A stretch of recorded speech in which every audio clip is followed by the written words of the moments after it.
Après une semaine de conclave consacrée à la refondation du système politique sénégalais, les acteurs en sont sortis avec un socle de consensus solide. L'objectif est de renforcer durablement les institutions du pays. Il est désormais admis de manière consensuelle que le président de la République ne sera plus chef de parti. Et cet accord-là, avec ses incidences, va être très important. Il y a également le fait que la rationalisation des partis politiques qui a été un point essentiel en termes de conflit. Une commission électorale indépendante va remplacer la commission qui est actuellement autonome pour gérer les élections, un organe qui est autonome parce qu'une partie de la gestion dépendait du ministère de l'Intérieur, mais maintenant on va confier ça à un organe autonome. Et aujourd'hui on a un conseil constitutionnel, on va aller vers une cour constitutionnelle. Ce qui est du régulateur, le CNRA, va laisser la place à un nouveau régulateur qui a la compétence plus large jusqu'aux réseaux sociaux.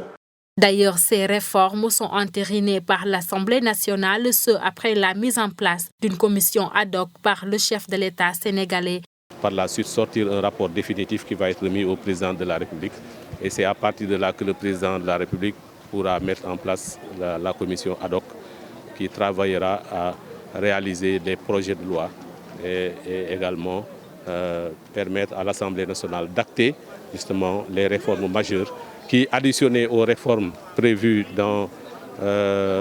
après les assises de la justice qui sont déroulées l'année dernière, vont vraiment permettre à notre pays de passer un cap en termes de refondation de notre système politique.